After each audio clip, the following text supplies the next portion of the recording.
न किसी सरकार का है। यह अवसर हर एक हरियाणवी का है।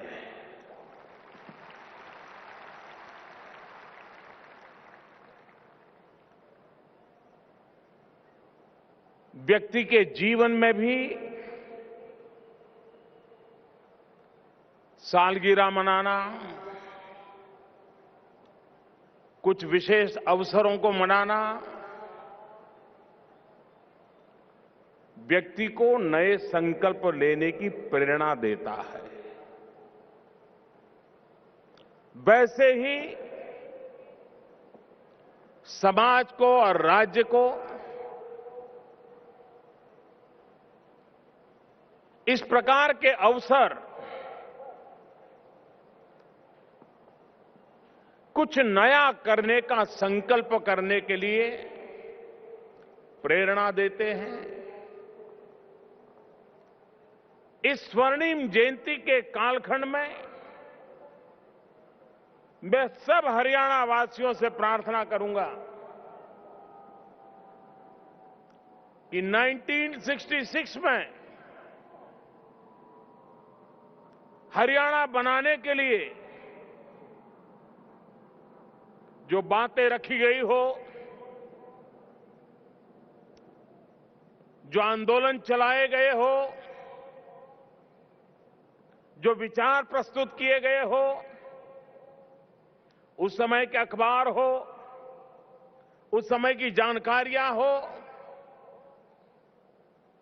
एक बार उन सारी बातों को लेकर के हर हरियाणवी ने सोचना चाहिए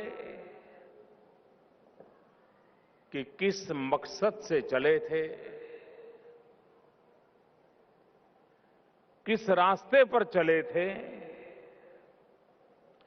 किस मंजिल को पाने के लिए निकले थे,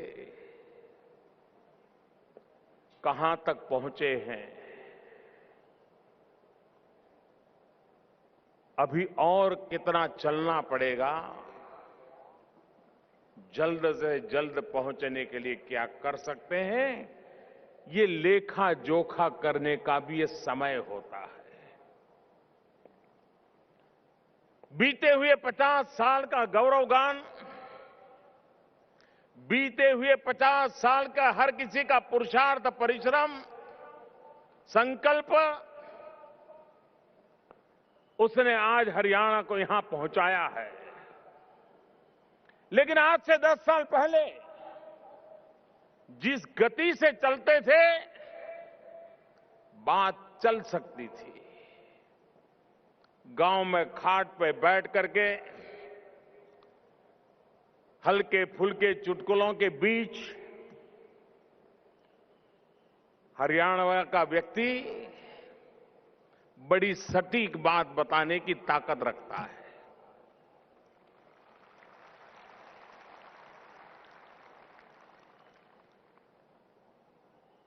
वो भली भांति अपनी ग्रामीण भाषा में बड़ी गहरी बात बता देता है। मेरा सौभाग्य रहा है इस धरती पर आप लोगों के बीच वर्षों तक काम करने का, और इसलिए मैं भली भांति इन बातों से परिचित हूं।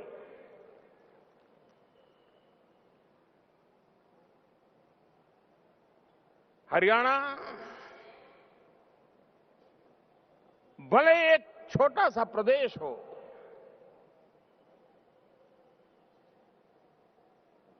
लेकिन जीवन का कोई क्षेत्र ऐसा नहीं होगा कि जिसमें हरियाणा के व्यक्ति के पसीने की महक न हो।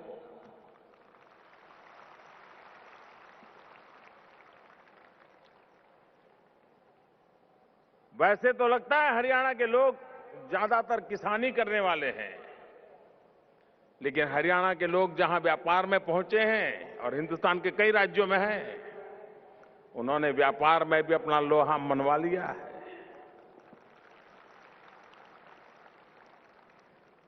लोगों को लगता है कि हरियाणा के लोग गांव में किसानी करते हैं, लेकिन इस देश के हर 10 जवान में से सेना में एक जवान हरियाणा का होता है।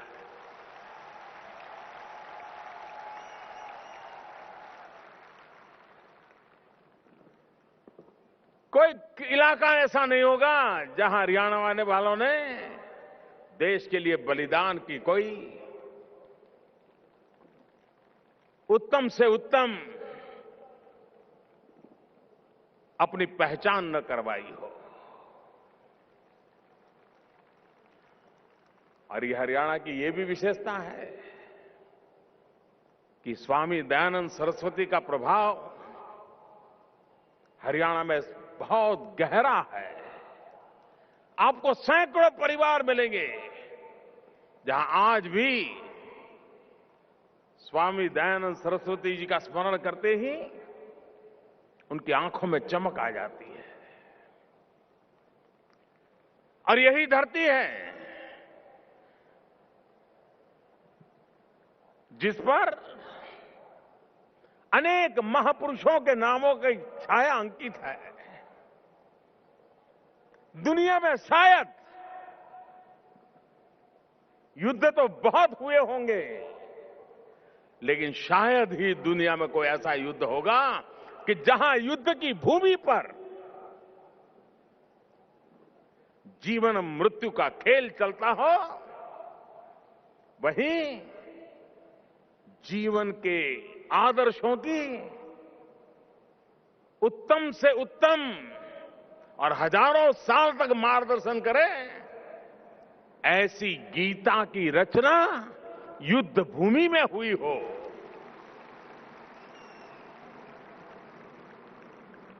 ये अजोड़ घटना है, वरना चिंतन मनन शांत चित्त कोने में भीतर डूबने के बाद कुछ बात निकलती है। लेकिन ये भूमि की विशेषता देखिए, युद्ध के मैदान में भी जीवन के आदर्शों का तत्व ज्ञान परोसा जा सकता है। ऐसी ये धरती है। लेकिन जिसकी जितनी महानता है उतनी उसकी महान जिम्मेवारियां भी है। मुझे हमेशा एक बात की पीड़ा रहती थी कि ऐसा संस्कारी प्रदेश, ऐसा सामर्थ्यवान प्रदेश, हर समय नई बात को स्वीकार करने वाला प्रदेश, क्या कारण है कि मां के गर्भ में ही बेटियों को मार दिया जाता है?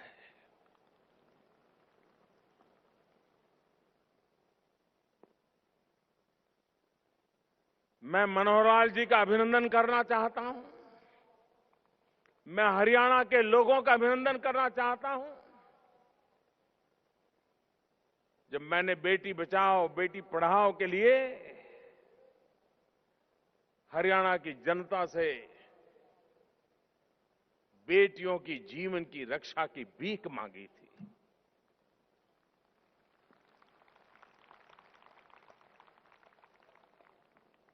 और आज मैं संतोष के साथ कह सकता हूं कि हरियाणा के लोगों ने इस भावना का आदर किया। आज पूरे देश में जेंडर रेशियो की जो स्थिति में सुधार आने में तेज गति से सुधार कोई ला रहा है तो ये हरियाणा प्रदेश ला रहा है। मैं उन माताओं का अभिनंदन करना चाहता हूं जिन्होंने बहू के गर्भ में जो बच्ची थी, सास के नाते, मां के नाते उसकी रक्षा करने का संकल्प किया। मैं उन बुजुर्गों का आदर करता हूं जिन्होंने हरियाणा में अब बेटी को मरने नहीं देंगे, मारने नहीं देंगे, इस संकल्प को लेकर के स्थिति सुधारने का नेतृत्व किया है। समाज के हर वर्ग को मेरे लिए स्वर्णिम जयंती का अवसर हरियाणा के इन सारे बुजुर्गों का, वरिष्ठ जनों का सर झुका करके नमन करने का मेरे लिए अवसर है। और ये हरियाणा की तो बेटियां हैं जो सिर्फ हरियाणा का नहीं, पूरे हिंदुस्तान की आन बान शान बनी हुई है। इस स्वर्णिम जयंती में हर हरियाणी संकल्प करे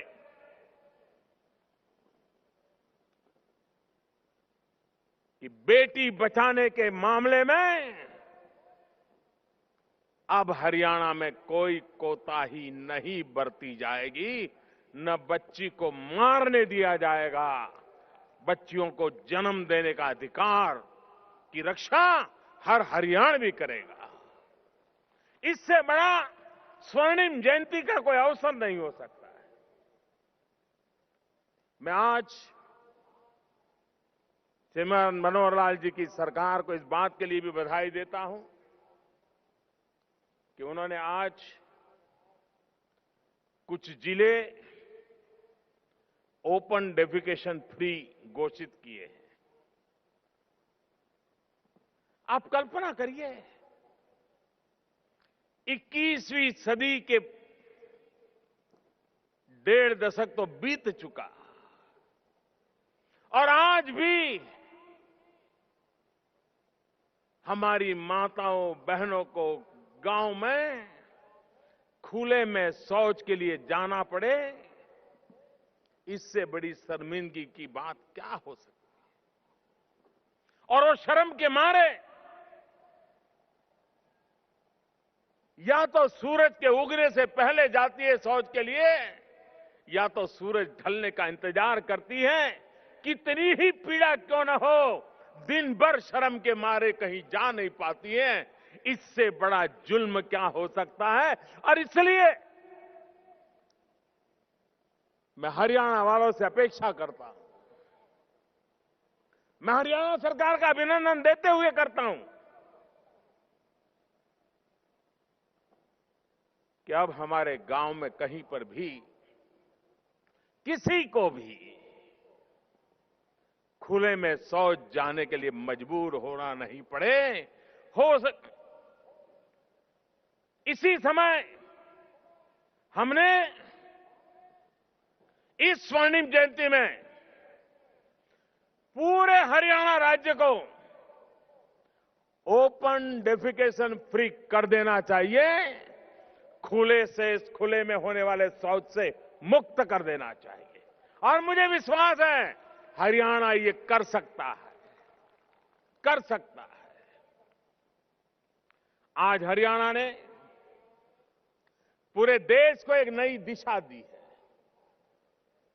मैं इसके लिए मुख्यमंत्री जी का, उनकी पूरी टीम का हृदय से अभिनंदन करता हूं।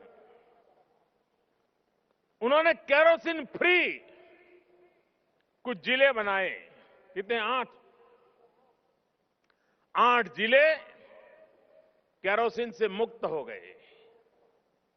अब ये समझ नहीं आ रहा था कि बिजली आ गई है, घर में गैस का कनेक्शन है, गैस का सिलेंडर है, फिर भी केरोसिन का कोटा भी चल रहा है।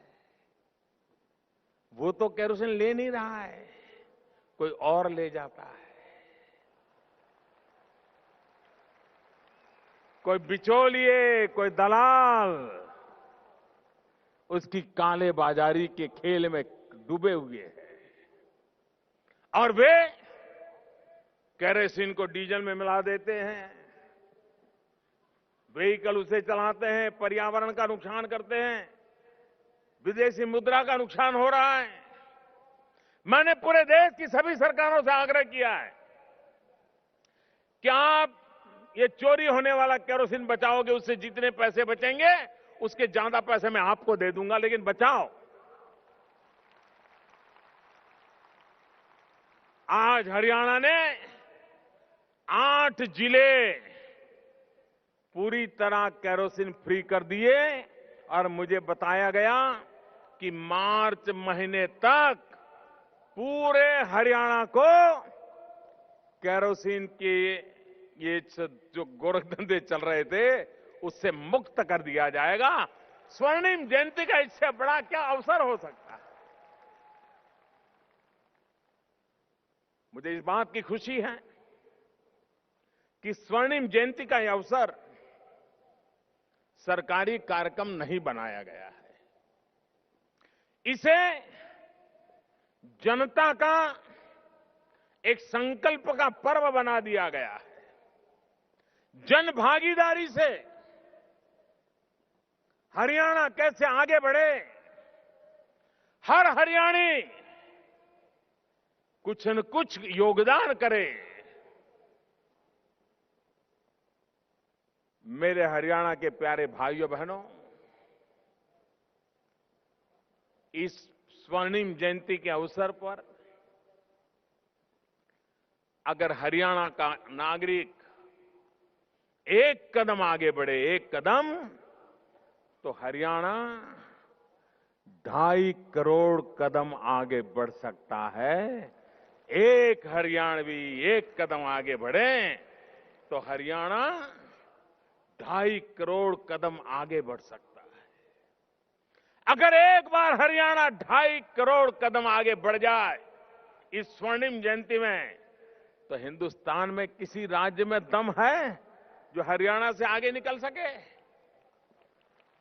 क्या हरियाणा के लोगों ने संकल्प करना चाहिए कि नहीं करना चाहिए? हमें हरियाणा को नंबर 1 बनाना चाहिए कि नहीं बनाना चाहिए? हमारा जो सामर्थ्य है उसमें तो हम आगे हैं, लेकिन बहुत सी शक्तियां ऐसी हैं जिसको अभी हम पहचान नहीं पाए हैं। हमारी उन शक्तियों को पहचाने और हम सिर्फ हम ही आगे बढ़े ऐसा नहीं। ये दिल्ली, उसकी चारों तरफ आप ही तो है। और अगर आप आगे बढ़ोगे तो दिल्ली पीछे थोड़ा रह जाएगा। आपकी ताकत का लाभ दिल्ली भी आगे बढ़ जाएगा। और अगर दिल्ली आगे बढ़ता है तो देश की राजधानी है, हिंदुस्तान को आगे बढ़ने का अवसर देने की ताकत ये पूरे हरियाणा में।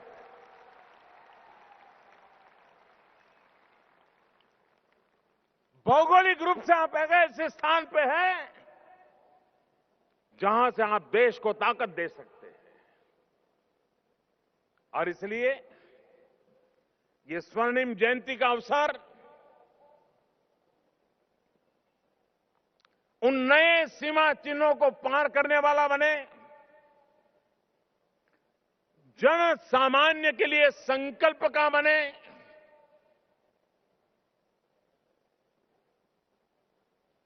बदलाव हमारे गांव से हो, बदलाव हमारे इलाके से हो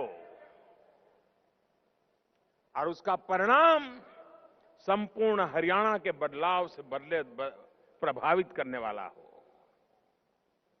अगर इस भाव को लेकर के इस स्वर्णिम जयंती को हम मनाएंगे, अनेकविध कार्यक्रम करेंगे, जन भागीदारी से करेंगे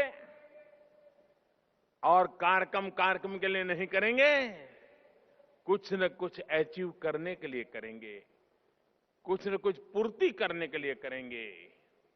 आप देखिए हरियाणा में इतनी ताकत है, इतनी ताकत है, वो देश को भी आगे ले जाने के लिए एक ग्रोथ इंजन के रूप में काम कर सकता है।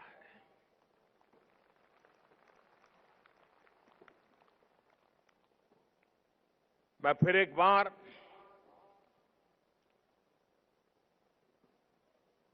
विश्व भर में फैले हुए सभी हरियाणा वासियों को, हरियाणा में रहने वाले सभी नागरिकों को इस स्वर्णिम जयंती के अवसर पर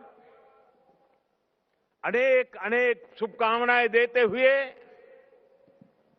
ये अपेक्षा करता हूं कि हम शांति, एकता, सद्भावना के मंत्र को लेकर के कंधे से कंधा मिला करके आने वाली पीढ़ियों के भाग्य को सुनिश्चित करने के लिए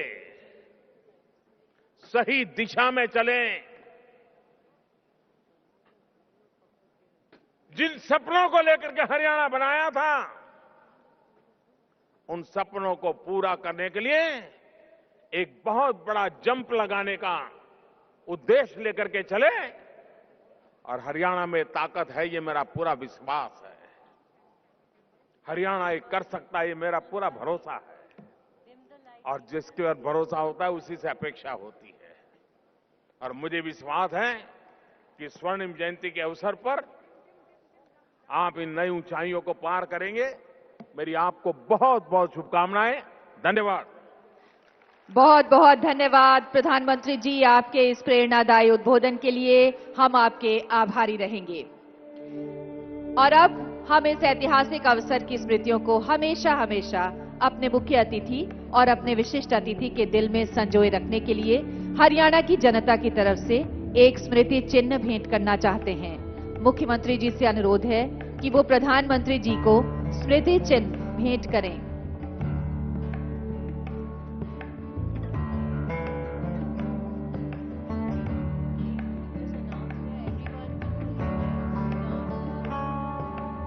बहुत बहुत धन्यवाद। और अंत में अनुरोध है मुख्यमंत्री जी से कि हरियाणा के राज्यपाल महोदय को भी स्मृति चिन्ह भेंट करें।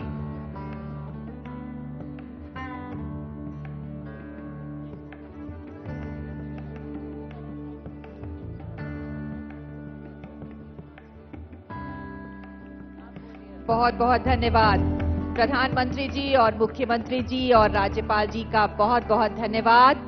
आपसे निवेदन करेंगे कि अब आप पवेलियन में स्थान के लिए प्रस्थान करें और आप सभी दर्शकों से हम ये गुजारिश करेंगे कि अपने अपने स्थान ग्रहण करें। जी हाँ, ये अवसर किसी दल या सरकार का नहीं, ये अवसर एक हरियाणवी का है। आप सभी से गुजारिश, आप सभी से प्रार्थना, अपने अपने स्थान ग्रहण करें।